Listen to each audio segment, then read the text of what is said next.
It was upon a damp and melancholy evening in late October that I first became aware of the singular case which I now lay before the reader.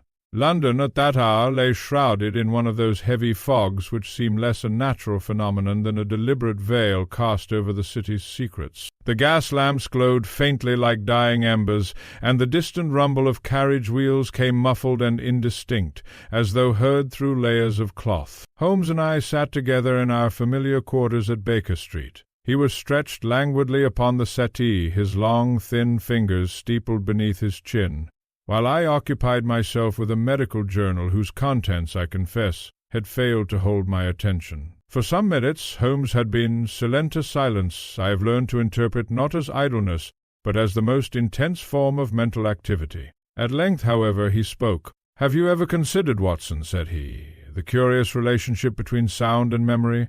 I glanced up. "In what sense?" I asked. Holmes turned his head slightly toward me. "A particular sound," he continued, "may linger in the mind far longer than the event which produced it. A laugh, for example, especially when heard under unusual circumstances, may assume a significance entirely disproportionate to its origin." I smiled faintly. "You speak as though from experience," I said. Holmes's eyes gleamed. "Indeed," he replied, "and I suspect that, before this night is over, we shall have occasion to consider the matter more closely."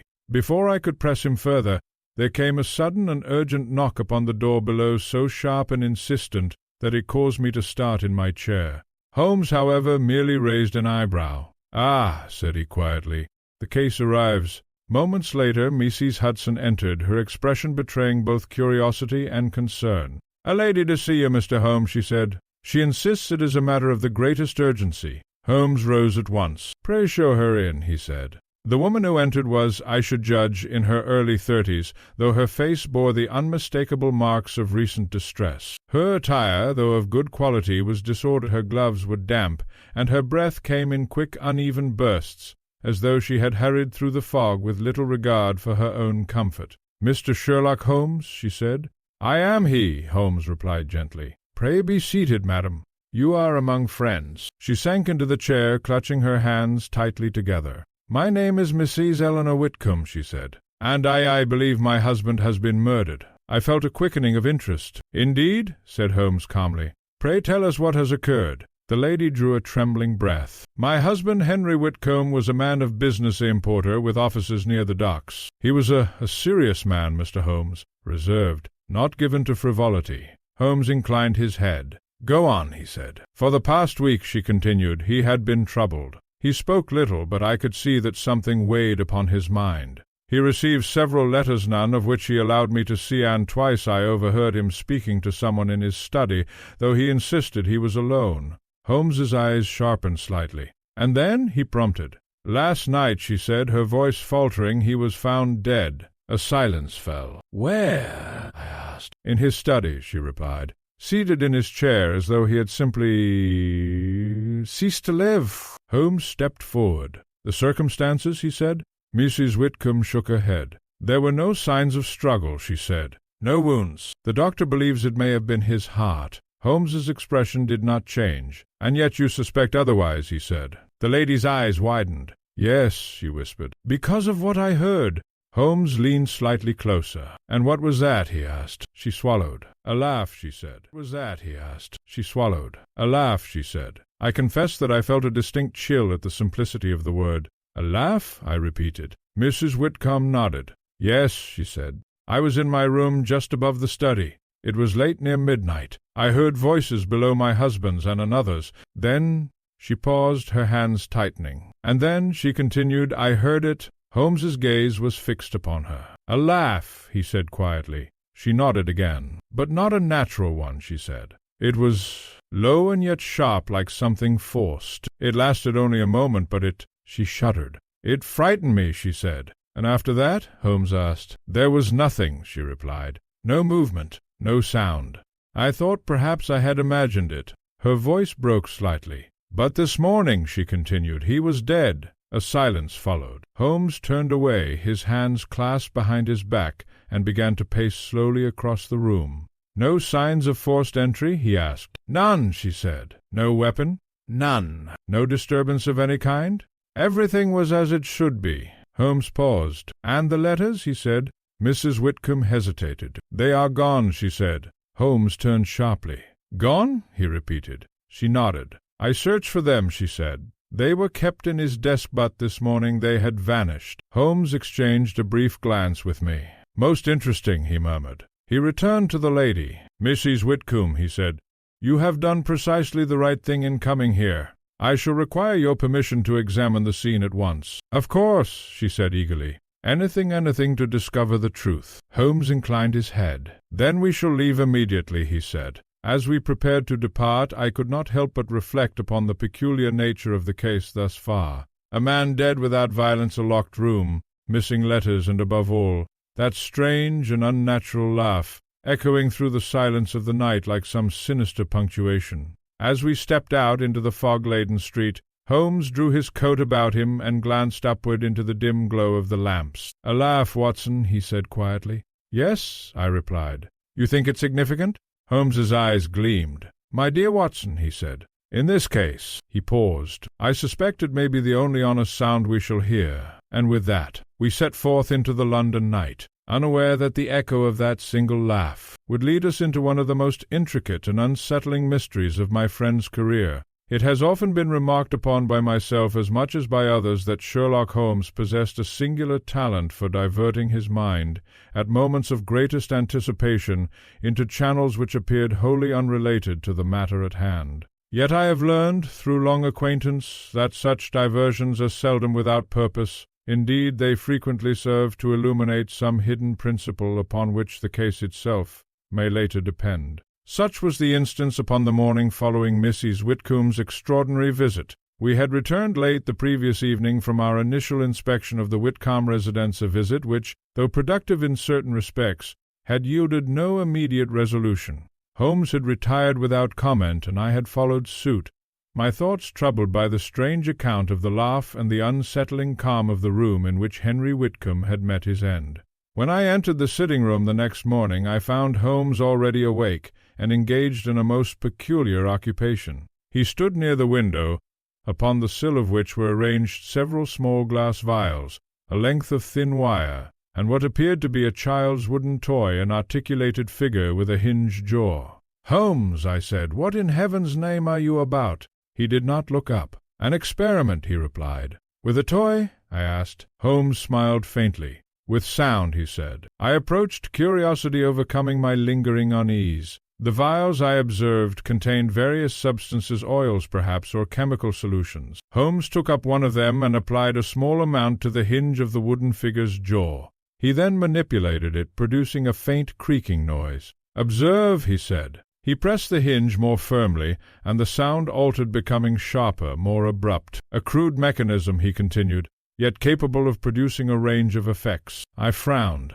"You are attempting to recreate the laugh?" I said. Holmes glanced at me approvingly. "Precisely, Watson," he said. He set aside the toy and picked up the wire, bending it slightly before attaching it to the hinge. "Sound," he continued, "is not merely a product of the human voice. It may be imitated mechanically, chemically, or even psychologically." "Psychologically?"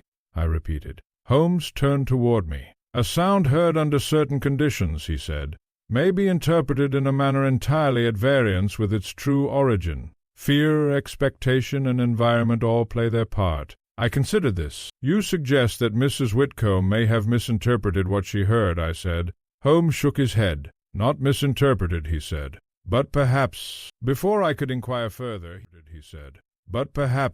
Before I could inquire further, he set the apparatus aside and moved to the table where he had arranged several items collected from the Whitcomb residence. "These," he said, "are of far greater interest. I recognize them at once. A small paperweight, a pen, and a narrow strip of cloth." "The study appeared undisturbed," I said. "I saw nothing remarkable." Holmes smiled faintly. "Which is precisely what makes it remarkable," he said. He took up the strip of cloth and held it to the light. "This," he said, "was found beneath the desk." I examined it more closely. "A fragment," I said. "From a garment, perhaps." Holmes inclined his head. "Not from any garment belonging to Mr. Whitcomb," he said, "nor, I believe, to his wife." He placed it down. "Now consider," he continued, "a room in which a man dies apparently alone. No signs of struggle, no intrusion. And yet this fragment is present." "A visitor," I said. Holmes's eyes gleamed. "Exactly," he said. He then took up the paperweight. "Observe the position in which this was found," he said. I recalled the scene. "Near the edge of the desk," I said. Holmes nodded. "Precariously so," he said. "As though it had been moved recently and without care." He replaced it carefully. "A small detail," he continued, "yet indicative of disturbance." I felt a growing sense of engagement. "Then the room was not as untouched as it appeared," I said. Holmes inclined his head. "Precisely," he said. He moved next to the pen. "This," he said, "was found uncapped." I frowned. "A trivial matter," I said. Holmes raised an eyebrow. "Is it?" he said. He handed it to me. "Examine the nib," he said. I did so. "It is dry," I said. Holmes smiled. "And yet," he said, "it was uncapped." A pause.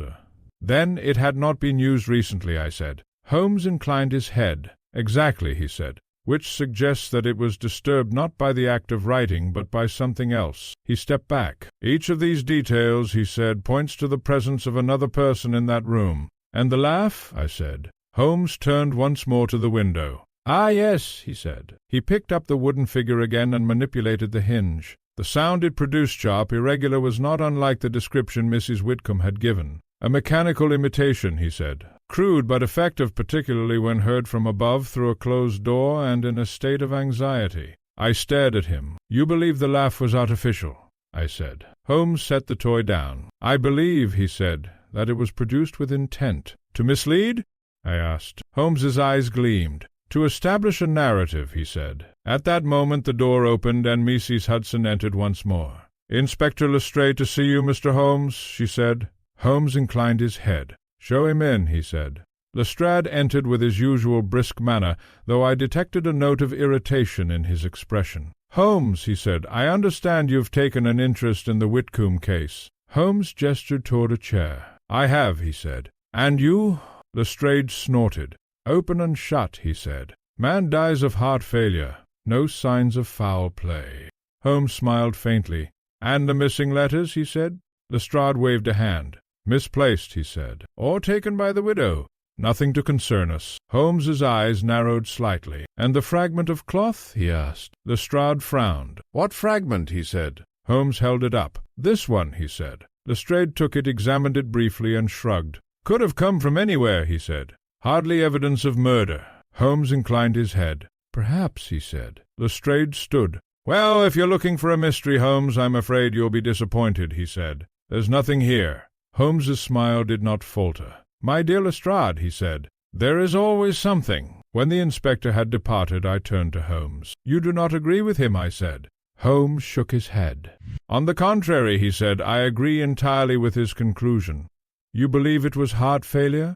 I said. Holmes's eyes gleamed. "I believe," he said quietly, "that is precisely what we are meant to believe." He turned back to the window. "And that, Watson," he added, "is where the true mystery begins." For in that moment, the case of Henry Whitcomb, which had seemed at first glance a simple matter, revealed itself to be something far more intricate, a carefully constructed illusion, in which even the sound of laughter might serve as a weapon. If there is one environment in which Sherlock Holmes's powers of observation find their fullest expression, it is the scene of a crime, particularly one which, to the casual eye, appears devoid of any crime at all. For where others see absence, Holmes perceives concealment; where others find order, he detects the subtle disturbances which betray intrusion.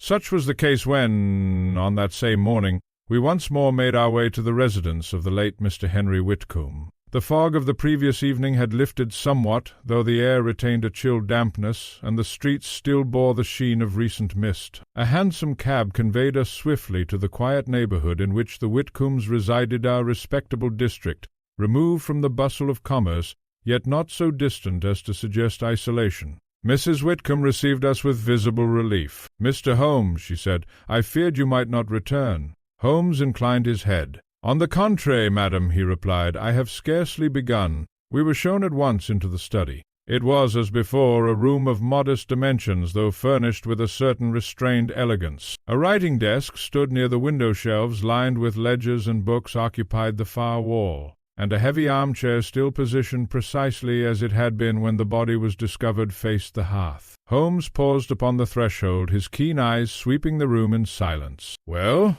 I said softly. Holmes did not answer at once. Instead, he stepped inside and closed the door behind us. "Let us proceed," he said quietly.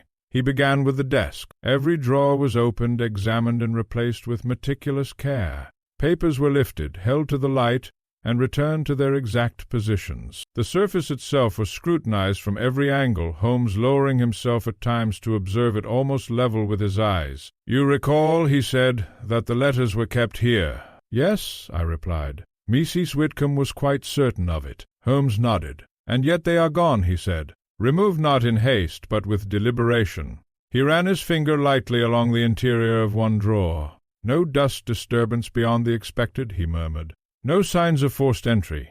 Whoever took them did so with ease and familiarity." "A person known to the house," I said. Holmes inclined his head. "Precisely," he said. He moved next to the chair. "This is where Whitcomb was found," he said. "I examined it. There is nothing unusual," I said. "No marks, no damage." Holmes crouched beside it. "On the contrary," he said. He indicated the armrest. "Observe this slight indentation," he said. I leaned closer. It was faint, almost imperceptible, but there was indeed a subtle depression in the polished wood. "What of it?" I asked. Holmes straightened. "It is not consistent with ordinary use," he said. "The angle suggests pressure from above rather than from the seated position." I frowned. "You mean someone leaned upon it?" I said. Holmes's eyes gleamed. "Or was placed against it," he said. A chill passed through me. "You suggest Whitcomb was not seated naturally," I said. Holmes did not reply directly. "Let us continue," he said. He turned his attention to the carpet. At first glance it appeared entirely undisturbed, a thick, dark weave which concealed any minor irregularities. Yet Holmes produced his lens and began to examine it inch by inch. After several moments he spoke. "Here," he said. I joined him.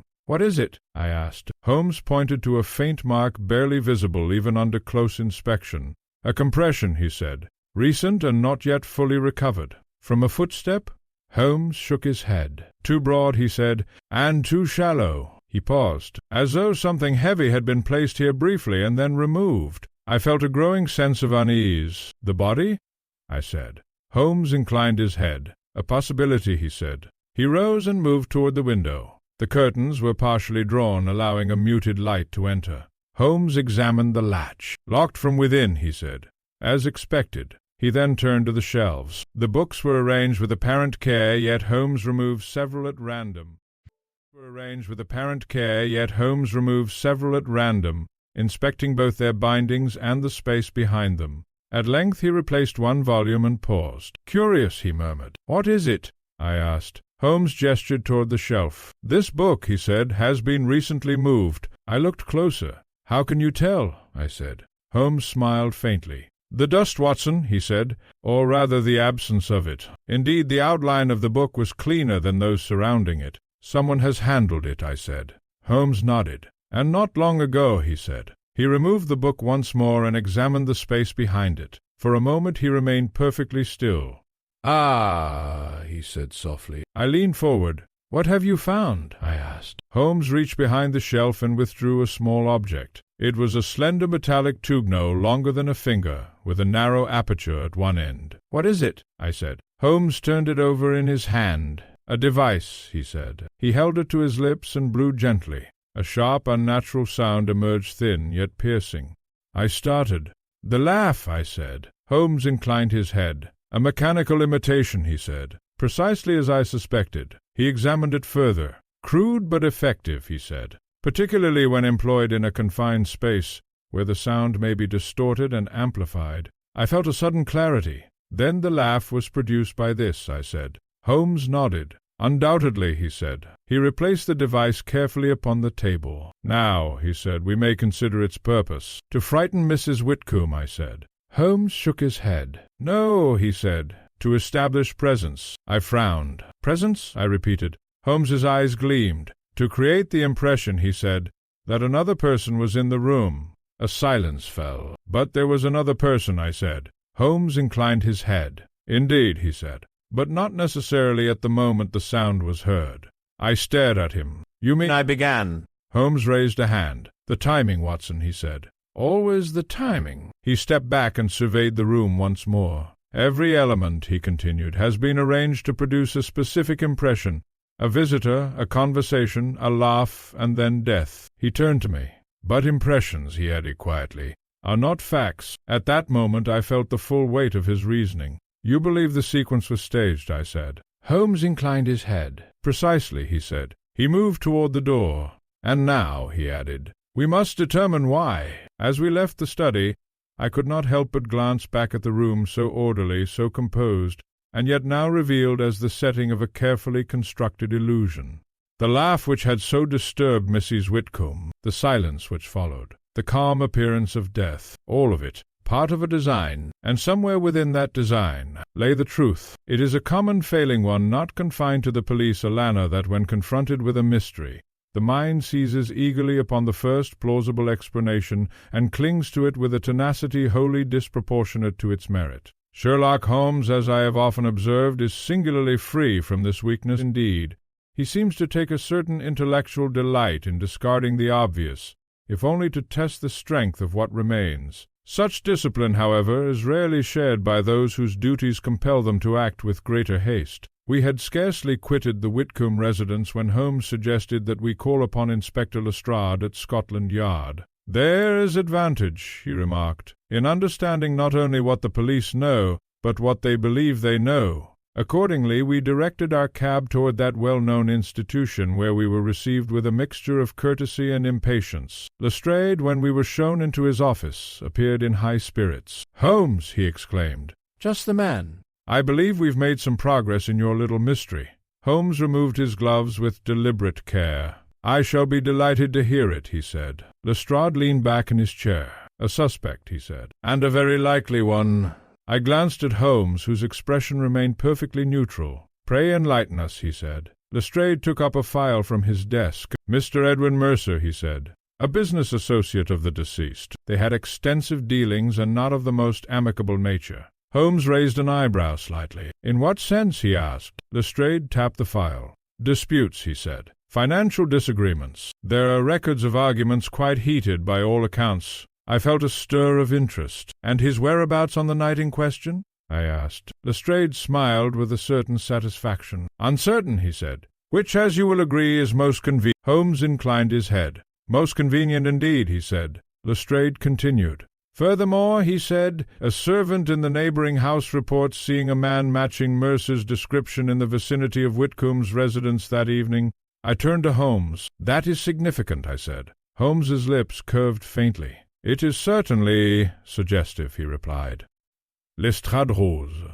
"We've sent for him," he said. "He should be here shortly." As if in confirmation, there came a knock at the door, and a constable entered, followed by a man of middle height and sturdy build, whose expression bore a mixture of irritation and unease. "Mr. Edwin Mercer," said Lestrade. Mercer removed his hat, glancing from one face to another. "I understand you wish to see me," he said. Lestrade gestured toward a chair. "Sit down, Mr. Mercer," he said. "We have a few questions." Mercer complied, though with evident reluctance. Holmes, meanwhile, had taken up a position slightly to one side, from which he could observe the man without appearing to do so. "You are acquainted with Mr. Henry Whitcomb?"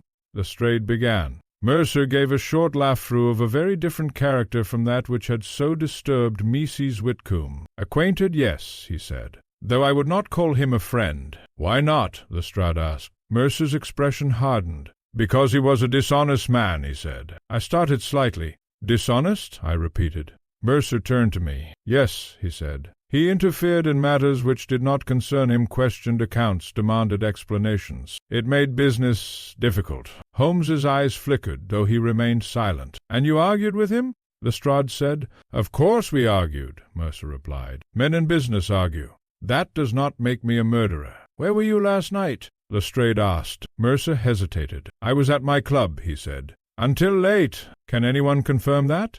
Lestrade pressed. Mercer's jaw tightened. "I believe so," he said, "though I did not make a point of announcing my presence." Lestrade leaned forward. "And after you left the club?" he said. Mercer hesitated again, longer this time. "I went home," he said. Holmes spoke for the first time. "At what hour?" he asked quietly. Mercer turned toward him, clearly irritated. "I cannot say precisely," he said. "Near midnight, perhaps." Holmes inclined his head. "And you did not visit Mr. Whitcomb's residence?" he asked. Mercer's eyes flashed. "No," he said sharply. "I had no reason to." Holmes regarded him steadily. "And yet," he said, "you were seen in the vicinity." Mercer's expression shifted only slightly, but enough to betray a flicker of unease. "I may have passed through the area," he said. "It is not forbidden, I trust." Lestrade exchanged a glance with me. "You expect us to believe that is mere coincidence?" he said. Mercer rose abruptly. "I expect you to believe what you like," he said. "But I have done nothing wrong." Holmes's voice remained calm.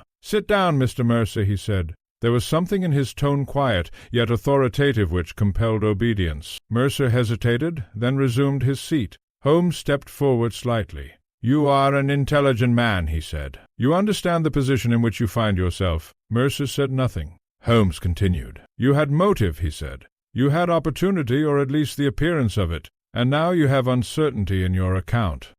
A pause. "And yet," Holmes added, "I do not believe you are our man." Lestrade started. "What?" he exclaimed. Mercer stared. "Then what is the meaning of this?" he demanded. Holmes smiled faintly. "It is the meaning of truth," he said. Lestrade frowned deeply. "You have no grounds for that," he said. Holmes turned to him. "On the contrary," he said. "Mr. Mercer is far too direct in his hostility. A man who plans murder does not advertise his grievances so openly. He gestured toward Mercer. "Moreover," he continued, "his presence in the vicinity, if indeed it occurred, serves only to draw attention to himself. That is not the conduct of one who seeks to escape detection." Lestrade shook his head. "You are dismissing the strongest lead we have," he said. Holmes inclined his head. "I am refining it," he replied. He turned back to Mercer. "Tell me," he said, "what precisely did Mr. Whitcomb discover?" Mercer hesitated. "I cannot say," he replied. "Only that he was—" Holmes's eyes gleamed. "And persistence," he said, "can be a dangerous quality." A silence followed. At length Lestrade waved a hand. "That will be all for now, Mr. Mercer," he said. "But do not leave the city." Mercer rose, casting one last glance at Holmes before departing. When the door had closed, Lestrade turned sharply. "You're making a mistake," he said. "Everything points to him." Holmes shook his head. "Everything appears to point to him," he said. He paused. "And that," he added quietly, "is precisely the problem. As we left Scotland Yard, I found myself once more caught between two competing impressions, the apparent simplicity of the case, and the growing conviction born of Holmes's reasoning that such simplicity was itself an illusion. The suspect was clear, the motive plausible, the evidence suggestive. And yet Holmes had rejected it, which could mean only one thing: lay elsewhere. It is a curious feature of Sherlock Holmes's method that he will often allow a case to proceed at least in appearance along lines which he himself has already dismissed. To the casual observer such conduct might seem contradictory, yet I have learned that it serves a distinct purpose. By permitting false conclusions to mature, he exposes the weaknesses upon which they depend and, in so doing, draws nearer to the truth. Such was the state of affairs following our interview with Mr. Edwin Mercer. "You are dissatisfied," I remarked, as we stepped out once more into the busy thoroughfare beyond Scotland Yard. Holmes glanced at me. "On the contrary," he said, "I am most satisfied." "With what?" I asked. "With the elimination of an error," he replied. We proceeded in silence for some distance, Holmes walking with that peculiar rapidity which always indicated a mind actively engaged. "At present," he continued at length, "we possess three principal elements: the apparent death of Whitcomb, the mechanical production of a laugh, and the removal of certain letters." "And Mercer," I added. Holmes inclined his head. "Yes," he said, "a convenient figure, but not, I think, an essential one." We soon found ourselves once more before the Whitcomb residence. Holmes paused briefly before entering. "There's something," he said, "which I overlooked." "You overlooked something?" I said. Holmes's lips curved faintly. "Even I," he said, "am not infallible." Mrs. Whitcomb admitted us with visible surprise. "Again, Mr. Holmes," she said. Holmes bowed. "Only for a short time, madam," he said. "There's a detail which I must verify."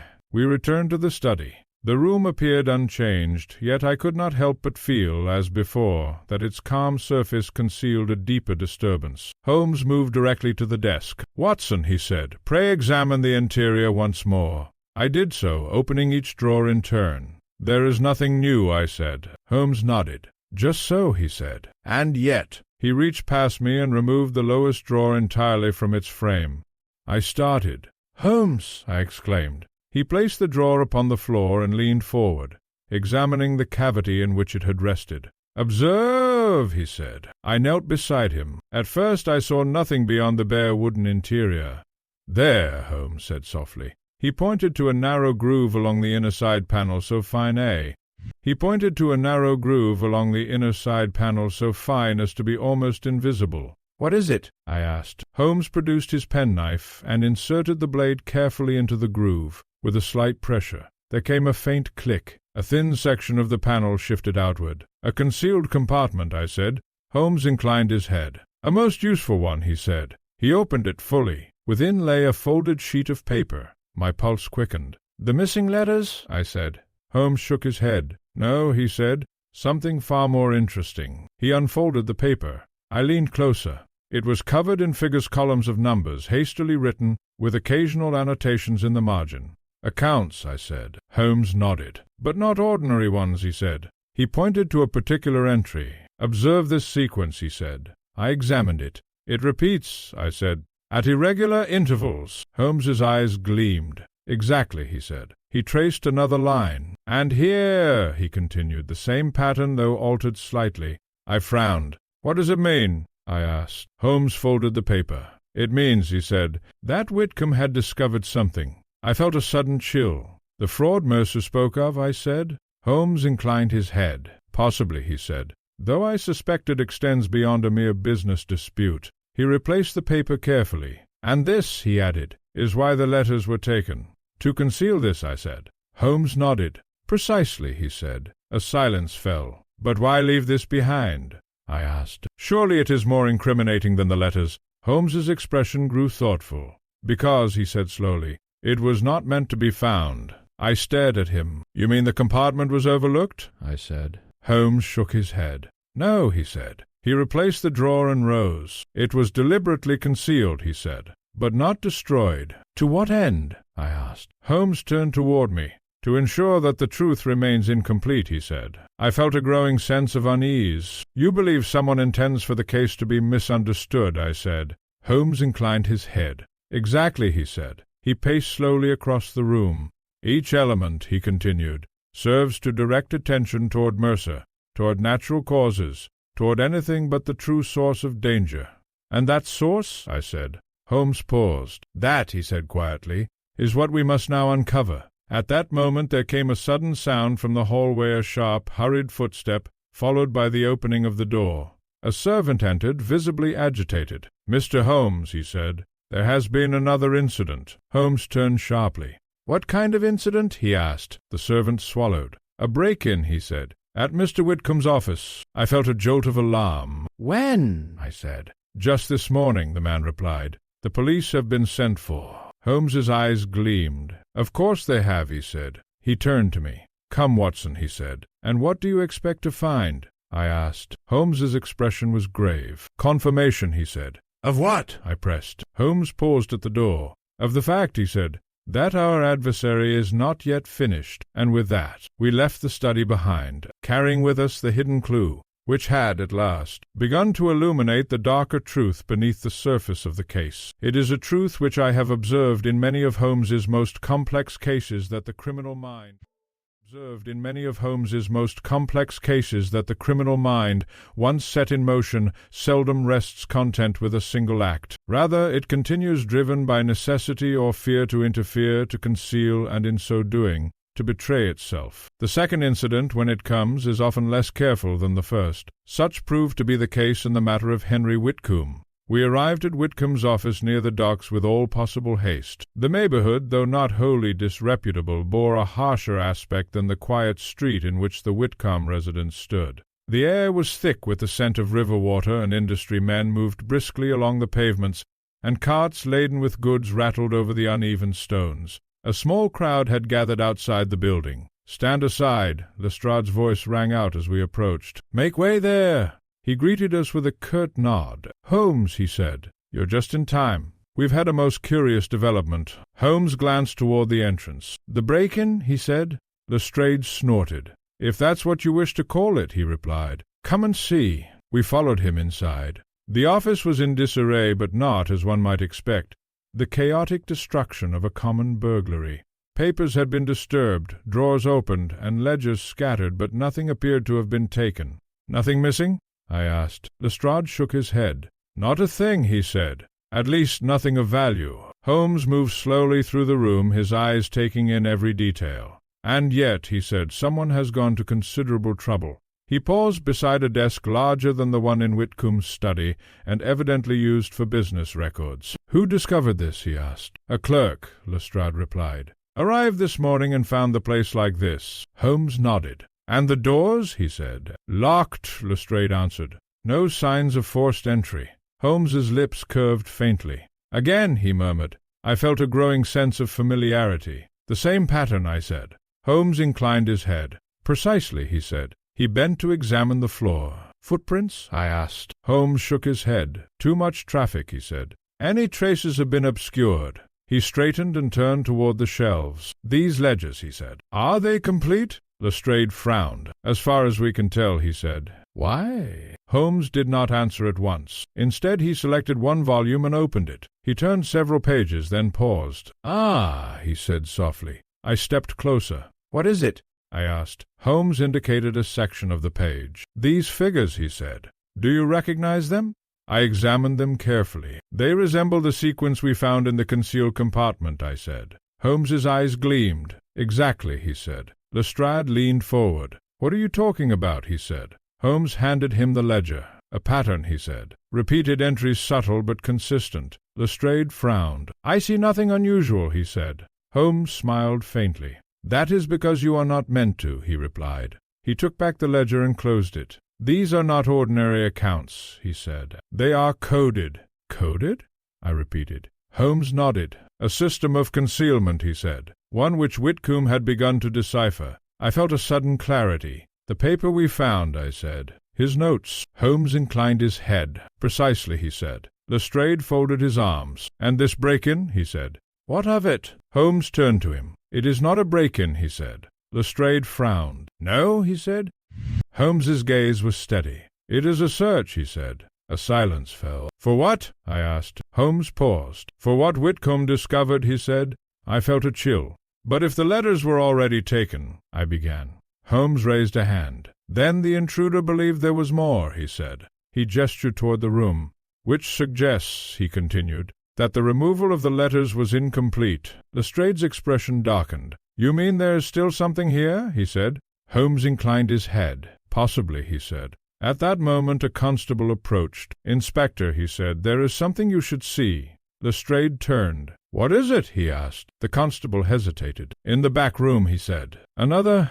Holmes's eyes sharpened instantly. "Show us," he said. We followed the man through a narrow corridor into a smaller chamber at the rear of the office. The moment I entered, I knew that the case had taken a darker turn. A man lay upon the floor. He was young, no more than 30, I should judge, and dressed in the plain attire of a clerk. His body was twisted at an unnatural angle, and his face bore an expression of shock which had been fixed at the moment of death. I knelt beside him at once. "Dead," I said. Holmes stood over us, his expression grave. "How long?" he asked. "Not long," I replied. "A few hours, perhaps." Lestrade cursed under his breath. "Another one," he said. Holmes's gaze moved slowly over the scene. "No signs of struggle," he said. I examined the body more closely. "There are no visible wounds," I said. Holmes nodded. "And yet," he said, "he is dead." A silence fell. "Poison?"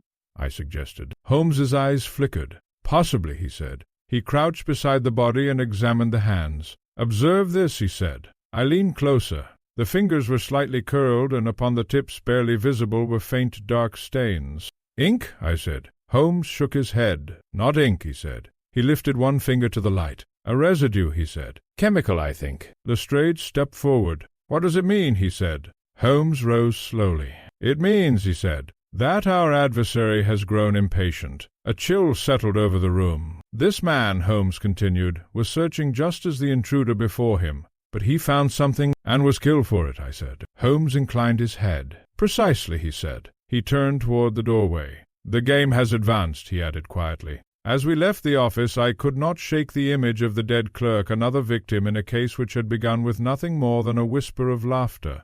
There was blood, and with it the unmistakable certainty that we were dealing not merely with deception, but with a mind willing to kill, to preserve it. There are moments in the progress of an investigation when the threads, instead of converging toward clarity, appear to multiply into a tangled web of contradiction. It is precisely at such times that the lesser mind falters confused by the abundance of possibilities, while the greater intellect, such as that of my friend Sherlock Holmes, grows only more certain in its direction. The events at Whitcomb's office had cast the case into a darker and more urgent light. What had begun as a suspicious death had now expanded into something far more sinister, a deliberate and ongoing effort to conceal a truth worth killing for. We returned to Baker Street in a state of grave reflection. Holmes had spoken little during our journey, and I could see from the set of his features that his thoughts were engaged upon some intricate line of reasoning which he had not yet chosen to share. At last, as we entered our sitting-room, he cast aside his coat and moved directly to the table. "Watson," he said, "we must review the facts not as they appear, but as they function." I seated myself opposite him. "Very well," I said. "We have Whitcomb's death, the artificial laugh, the missing letters, the coded accounts, the break-in, and now a second death." Holmes inclined his head. "A most impressive catalogue," he said. "And yet each element serves a singular purpose." "To conceal the truth," I said. Holmes's eyes gleamed. "Precisely," he said. He began to pace. "Consider the pattern," he continued. "A man discovers something dangerous. He dies under circumstances which suggest natural causes. Evidence is removed. A false narrative is introduced. Then, when the possibility of discovery arises, a second intrusion and another death." I nodded. "It is systematic," I said. Holmes stopped. "It is deliberate," he corrected. He turned toward me. "And above all," he added, "it is controlled." I frowned. "Controlled by whom?" I asked. Holmes's expression grew thoughtful. "By someone," he said, "who possesses not only motive and intelligence, but access." "Access?" I repeated. Holmes inclined his head. "To both the residence and the office," he said. "To documents, to movements, to opportunities." I felt a sudden stir of recognition. "A person within Whitcomb's circle," I said. Holmes's eyes flashed briefly. "Exactly," he said. He moved to the mantel and leaned upon it. "Now consider Mercer," he continued. "A man of business, openly hostile, yet lacking subtlety. His conduct is direct and almost blunt. You do not believe him capable of such deception," I said. Holmes shook his head. "Not of this kind," he said. "He is a piece of the puzzle, but not its architect." I considered this. "Then who remains?" I asked. Holmes smiled faintly. "Those we have not yet examined closely enough," he said. A silence fell. "Mrs. Whitcomb?" I suggested hesitantly. Holmes regarded me steadily. "A possibility," he said, "but an unlikely one." "Why?" I asked. Holmes's expression softened slightly. "Because her fear is genuine," he said, "and genuine fear is difficult to counterfeit convincingly." I nodded slowly. "Then we are left with what?" I said. Holmes turned back to the table and picked up the folded sheet we had recovered from the hidden compartment. "This," he said, "is our key." He spread it out before us. "These figures," he continued, "are not merely accounts, they are a record of movement." "Movement?" I repeated. Holmes nodded. "Transactions, yes, but also timing, frequency, and pattern," he said. "A system by which something is transferred regularly and with precision." "Smuggling?" I suggested. Holmes's eyes gleamed. "A strong possibility," he said. He tapped a particular column. "But observe the irregularities," he continued. "These deviations, small but consistent, suggest interference." "Whitcomb's interference," I said. Holmes inclined his head. "Precisely," he said. I felt a growing clarity. "He discovered the system," I said. "He began to decode it and was killed for it." Holmes smiled faintly. "You are improving, Watson," he said. I allowed myself a brief smile. "And the second death?" I said. "The clerk?" Holmes's expression darkened. "A consequence," he said. He, too, began to uncover the pattern, or perhaps stumbled upon it by chance. He folded the paper once more. "Which brings us," he continued, "to the central question." "And that is?" I asked. Holmes's gaze was steady. "Who stands to benefit from the continuation of this system and possesses the means to protect it?" he said. A silence followed. Before I could reply, there came a knock upon the door. "Come in," Holmes said. Mrs. Hudson entered, bearing a small envelope. "For you, Mr. Holmes," she said. Holmes took it at once. "Thank you, Mrs. Hudson," he said. He examined the envelope briefly before opening it. I watched as his eyes moved swiftly across the contents. A faint smile appeared upon his lips. "Well," he said softly. "What is it?" I asked. Holmes handed me the note. It contained only a single line. "Some truths are best left buried. You would do well to remember that." I felt a chill. "A threat?" I said. Holmes inclined his head. "Indeed," he said. "From whom?" I asked. Holmes's eyes gleamed. "That," he said, "is precisely what we are about to discover." He rose and took up his coat. "Come, Watson," he said. "Where are we going?" I asked. Holmes paused at the door. "To follow the web," he said. "And where does it lead?" I pressed. Holmes's expression was calm, yet beneath it I sensed a growing intensity. "To the one who spins it," he replied. As we stepped once more into the fading light of the London afternoon, I could not escape the feeling that we were drawing ever closer to the centre of a carefully constructed deception. The threads had multiplied, the illusion had deepened, and somewhere within that web a mind watched, waited, and prepared to strike again. There are occasions in the practice of detective work when reason alone, however refined, must give way to strategy when the truth cannot be coaxed into the light, but must instead be compelled to reveal itself. At such moments Sherlock Holmes has been known to adopt methods which, to the uninitiated, might appear reckless. Yet I have come to understand that even his boldest gambits are governed by a precision no less exacting than his deductions. Such a moment had now arrived. Holmes spoke little as we made our way through the winding streets toward the river districts. The fog, though thinner than on the previous evening, lingered in pale strands between the buildings, lending to the scene an air of subdued secrecy. At length he halted beneath a gas lamp and turned to me. "Watson," he said, "you must trust me implicitly in what follows." I met his gaze. "You have never given me reason to do otherwise," I replied. Holmes inclined his head. "Then I shall ask you to act," he said, "without question, at least for the present." I confess that such requests, though not unprecedented, never failed to stir in me a certain unease. "What do you require of me?" I asked. Holmes reached into his pocket and withdrew a small folded paper. "This," he said, "is a copy of the coded figures we recovered." He handed it to me. "You are to take it," he continued, "to Whitcomb's office and leave it where it may be easily found." I stared at him. "Leave it?" I repeated. "But surely—" Holmes raised a hand. "It is essential," he said. "To what end?" I asked. Holmes's eyes gleamed. "To provoke a response," he said. A silence fell. "You believe the intruder will return," I said. Holmes inclined his head. "Not merely return," he said, "but reveal himself." I considered this. "And you?" I asked. "What will you do?" Holmes smiled faintly. "I shall be elsewhere," he said. There was something in his tone which gave me pause. "Elsewhere?" I repeated. Holmes's expression grew more intent. "Within the web," he said. Before I could press him further, he turned and signaled a passing cab. "You will go at once," he said. "Time is of the essence." Reluctantly I obeyed. The journey to Whitcomb's office seemed longer than before, though I suspect this was due more to the weight of responsibility than to any actual delay. Holmes's instructions, though simple in form, carried with them an undeniable risk. To act as bait in a matter which had already claimed 2 lives was not a prospect I relished. Yet I trusted him. Upon arrival I found the premises guarded by a single constable who admitted me without difficulty upon hearing my name. The office itself remained much as we had left it, disordered yet not chaotic. I moved toward the desk which Holmes had examined earlier, and, after a brief hesitation, placed the folded paper among the scattered ledgers, ensuring that it would be readily visible to anyone entering the room. For a moment I stood there, uncertain whether my task was complete. A faint sound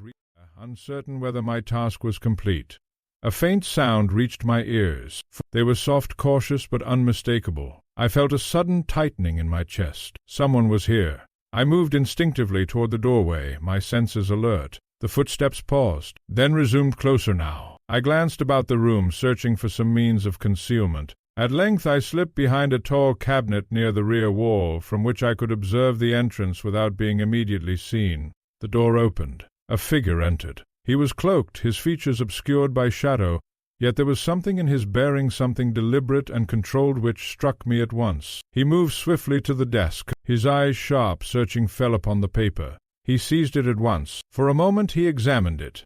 He laughed. The sound froze me where I stood. It was the same low, sharp, unnatural. The laugh. In that instant I knew. This was no mechanical imitation. This was its source. I stepped forward. "Stop!" I cried. The man turned sharply. For a brief moment his face was illuminated by the dim light from the window, and I saw him. It was not Mercer. Before I could act, he moved with astonishing speed, darting past me and toward the door. I gave chase at once, out into the corridor, down the stairs, into the street. But he was far swifter than I had anticipated. Within moments he had vanished into the maze of narrow alleys beyond. Breathless, I returned to the office. The paper was gone, and with it, our bait. It was with no small sense of frustration that I made my way back to Baker Street. Holmes was waiting. "Well," he said. I recounted the events in full. Holmes listened without interruption, his expression growing more intent with each detail. "And the man?" he said at last. "I saw him," I said, "but only briefly." Holmes leaned forward. "Describe him," he said. I did so as best I could. Holmes nodded slowly. "Just as I expected," he murmured. "You expected this?" I said. Holmes's eyes gleamed. "Not the precise outcome," he said, "but the general form." He rose and began to pace. "The removal of the paper confirms our hypothesis," he continued. "The intruder is not merely searching but monitoring." "And the laugh?" I said. Holmes paused. "Ah," he said. He turned to me. "That," he said quietly, "was no imitation." A silence fell. "You believe it to be genuine?" I said. Holmes inclined his head. "Genuine and habitual," he said. I felt a chill. "Then the laugh itself may identify him," I said.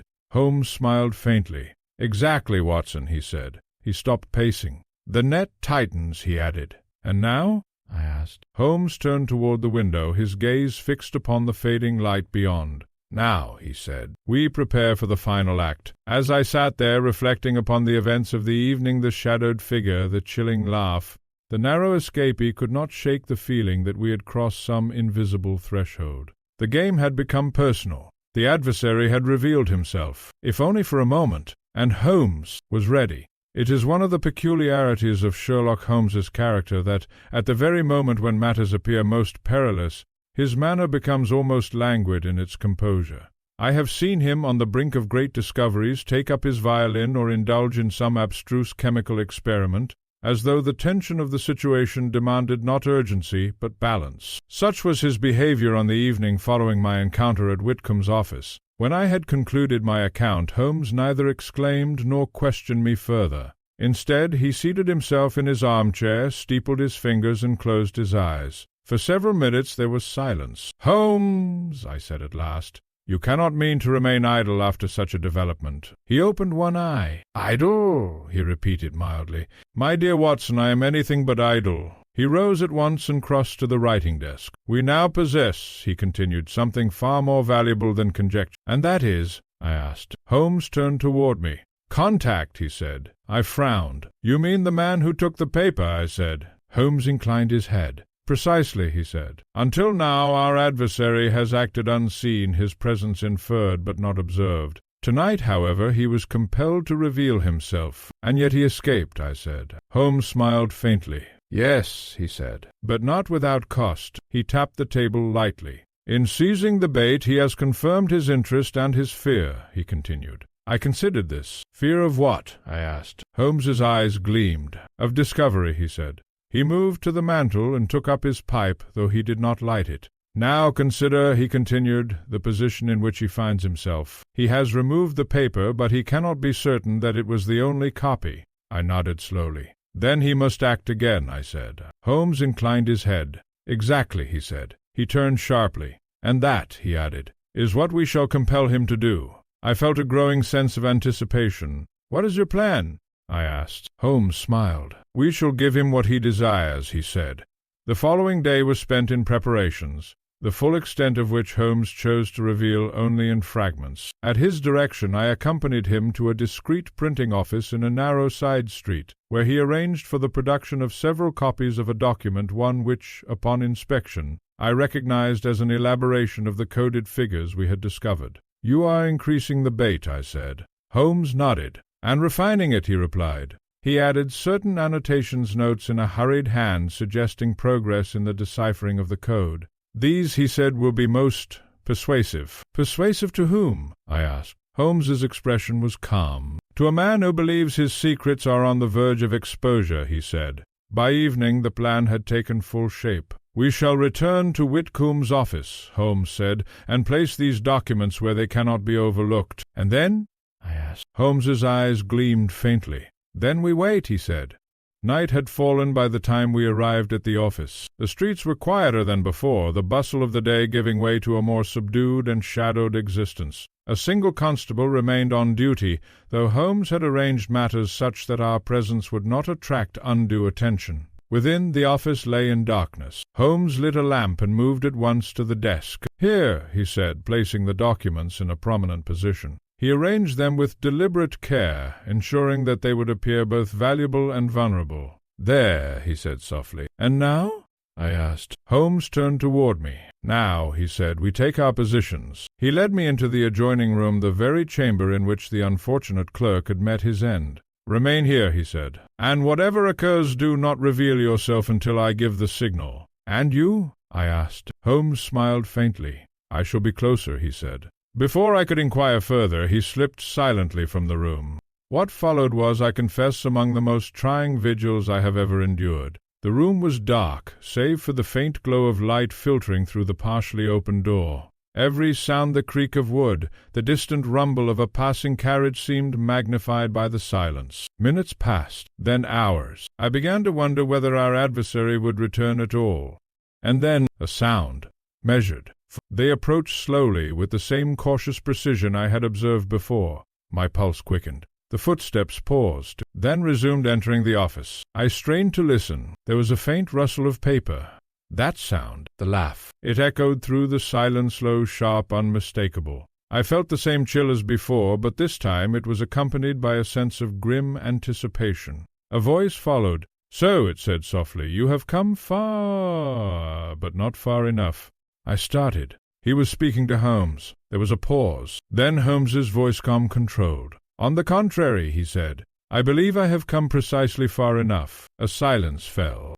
A sudden movement. A struggle. I sprang from my position and rushed into the office. The scene before me was one of controlled chaos. Holmes stood facing the man I had seen the previous night. Their eyes were locked. The man's hand moved toward his pocket. "Careful," Holmes said quietly. In that instant the door burst open. Lestrade and 2 constables entered. "It's over," Lestrade said sharply. The man froze. Slowly. He raised his hands. For the first time his face was fully visible, and I recognized him. Not Mercer, but someone far closer to the case. Someone we had seen, yet never truly closer to the case. Someone we had seen, yet never truly observed. Holmes stepped forward. "My dear sir," he said, "I believe you have had the last laugh." The man's lips curved faintly, but he said nothing. As the constables moved to secure him, I turned to Holmes. "Who is he?"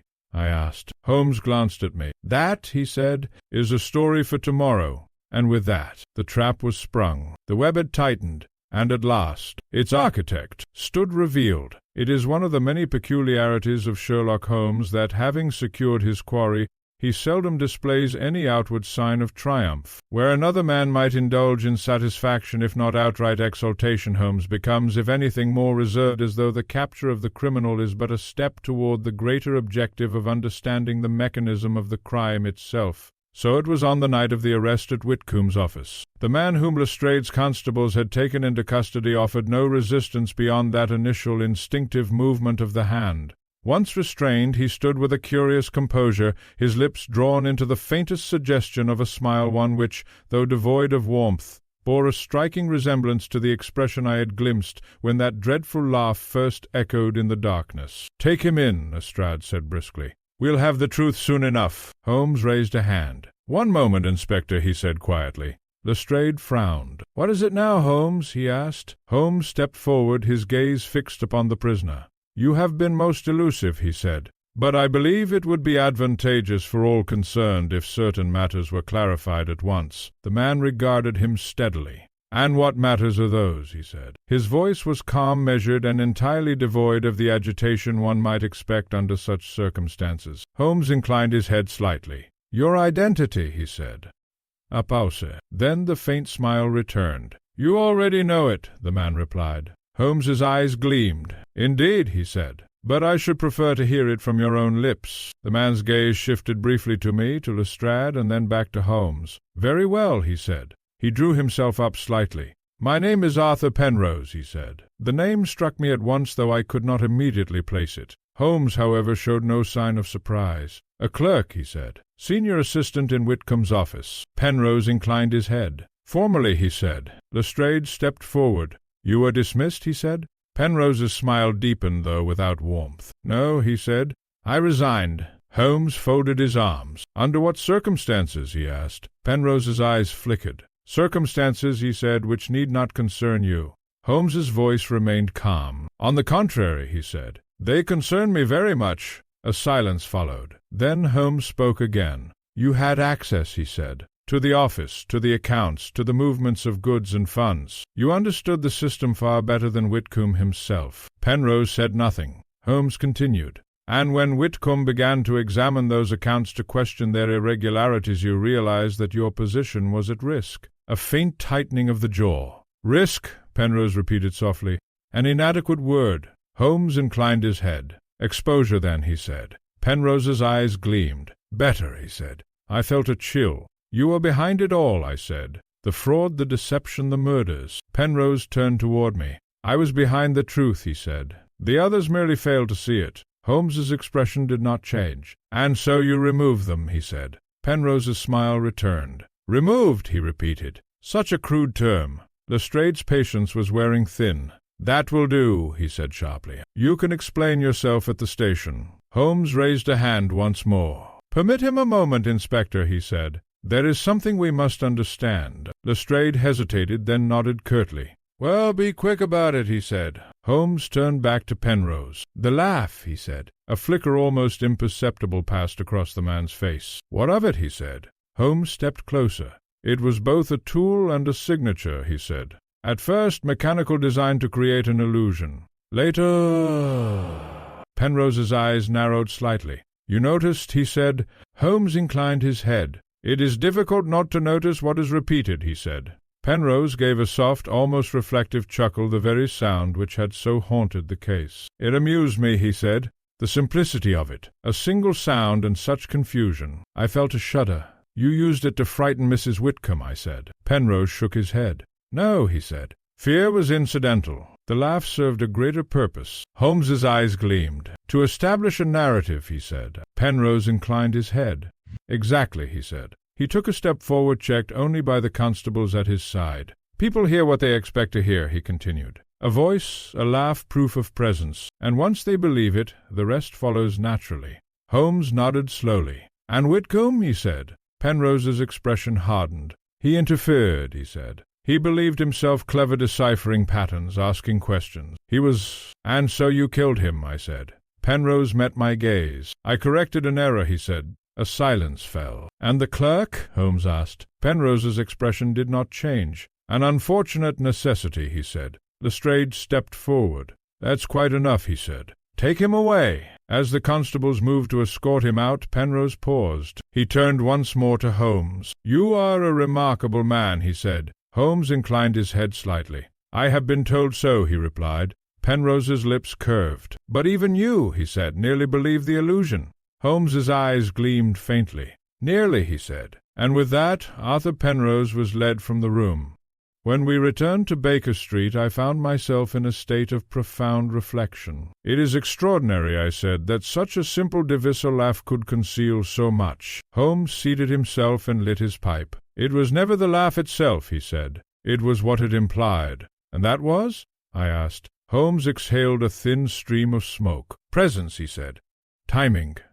Each element carefully arranged to produce a false reality." He leaned back. "A most ingenious construction," he added, "though ultimately flawed." "In what way?" I asked. Holmes smiled faintly. "In that it relied upon perception," he said. "And perception, however persuasive, is never a substitute for fact." I nodded slowly. "And the truth?" I said. Holmes's gaze drifted toward the window. "The truth," he said quietly, "was always there waiting to be seen." As I sat beside him, listening to the quiet crackle of the fire and the distant hum of London beyond, I could not help but reflect upon the strange path by which we had arrived at this point, from a single unnatural laugh, to a web of deception, to the unmasking of a mind both brilliant and ruthless. And yet there remained one final chapter, To close the case, in the days which followed the arrest of Arthur Penrose, the fog which had so long obscured the Whitcomb case began at last to lift. Yet, as is often the case, the clearing of one mystery revealed the deeper and more troubling contours of another, for it is one thing to identify the culprit, and quite another to understand fully the machinery of his crime. It was upon a quiet morning at Baker Street, some 3 days after the events at the docks, that Holmes resolved to place the entire matter in its proper order. "You have been patient, Watson," he said, as we sat together over breakfast, "and I think you are now entitled to a complete account." "I shall be most grateful," I replied, "for though we have the man, I cannot claim to fully grasp the method." Holmes smiled faintly. "Nor could you," he said, "until the final piece had fallen into place." He rose and moved to the mantel, where he rested one arm and fixed his gaze upon the middle distance, a posture I have come to recognize as the prelude to one of his remarkable expositions. "Let us begin," he said, "with the accounts." "Whitcomb," Holmes continued, "was not the architect of the scheme, but rather its unwitting overseer. His business, though legitimate in appearance, served as a conduit for a series of illicit transaction smuggling, as you correctly surmised, though conducted with a degree of sophistication which rendered it almost invisible." "And Penrose?" I asked. Holmes inclined his head. "Penrose was the organizer," he said, "a man of intelligence and precision, with access to every aspect of the operation. He devised the coded system by which the transactions were recorded, ensuring that, to the untrained eye, they appeared entirely innocuous." I nodded. "And Whitcomb discovered this?" I said. Holmes smiled faintly. "Gradually," he said. "At first he noticed irregularities, minor discrepancies, which, taken individually, might have passed without comment, but Whitcomb was persistent. He began to analyze the patterns, to compare entries, and in time he came dangerously close to the truth." Holmes paused, "which, as you may imagine," he continued, "placed him in considerable peril."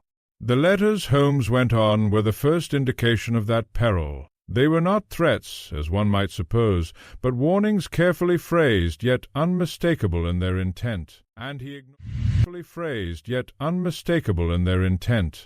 ignored them," I said. Holmes inclined his head. "As many men do," he replied, "believing themselves beyond harm until it is too late." He turned slightly. "Penrose, recognizing that Whitcomb could not be dissuaded, resolved upon a more decisive course." I felt a chill. "The murder," I said. Holmes nodded. "Executed with great care," he said. "No violence, no visible wound. A substance administered subtly sufficient to induce what would appear to be a natural failure of the heart." "And the laugh?" Holmes's eyes gleamed faintly. "Ah, yes," he said. "The masterstroke."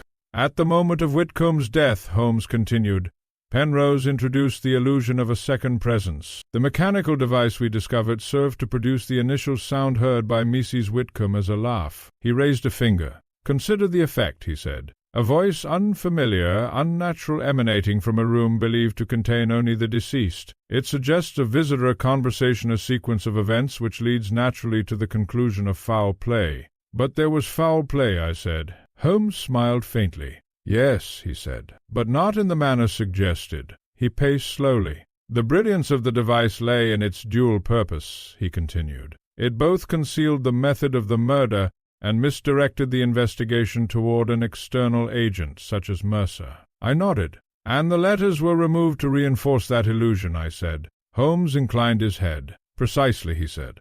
"But the plan," Holmes went on, "was not without its vulnerabilities." He turned toward me. "Whitcomb had already begun to record his findings," he said. "The document we discovered in the concealed compartment was evidence of that. Though incomplete, it represented a threat, one which Penrose had not anticipated." "And the break-in at the office?" I asked. Holmes's expression grew more intent. "A necessary correction," he said. "Penrose returned to search for any remaining evidence, only to find that the matter had already attracted attention." "And the clerk?" I said quietly. Holmes's face darkened slightly.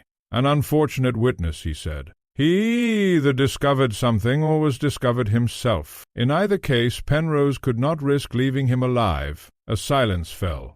"And then," Holmes continued, "we introduced our own element, the suggestion that the code had been deciphered." I smiled faintly. "The bait," I said. Holmes inclined his head. "Exactly," he said. Penrose, believing that his secrets were on the verge of exposure, was compelled to act, and in acting, to reveal himself. He paused. "And the laugh," he added, which he could not resist employing once more, proved the final link. I leaned back in my chair. "It is extraordinary," I said, "that such a small detail should prove so decisive." Holmes smiled. "There is nothing so important as the trivial," he said.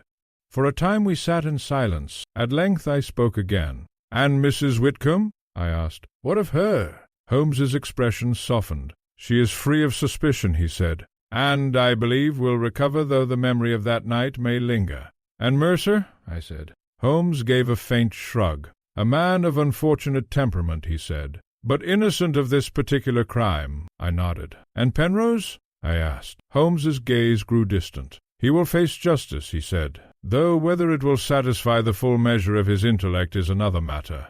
There was something in his tone, a hint of reluctant admiration, which I have observed before when Holmes speaks of a worthy adversary. "You respect him," I said. Holmes considered this. "I respect the mind," he said, "not the use to which it is put." The fire had burned low. Outside, the sounds of London resumed their ordinary rhythm, carriages, voices, the distant tolling of a bell. "It is a curious thing, Watson," Holmes said at last, "that deception so often relies upon the simplest of devices." "The laugh," I said. Holmes inclined his head. "A single sound," he said, "and yet it shaped the entire narrative of the case." He rose and moved to the window. "But in the end," he added quietly, "truth requires no such embellishment." As I watched him standing there, his tall figure outlined against the pale light, I was struck once more by the singular nature of his genius. Where others are misled by appearances, he sees through them. Where others hear confusion, he discerns meaning. And where others are content with answers, he seeks understanding. Thus concluded the case of Henry Whitcomb, a mystery born of illusion, unravelled by reason, and resolved by the quiet, relentless logic of Sherlock Holmes.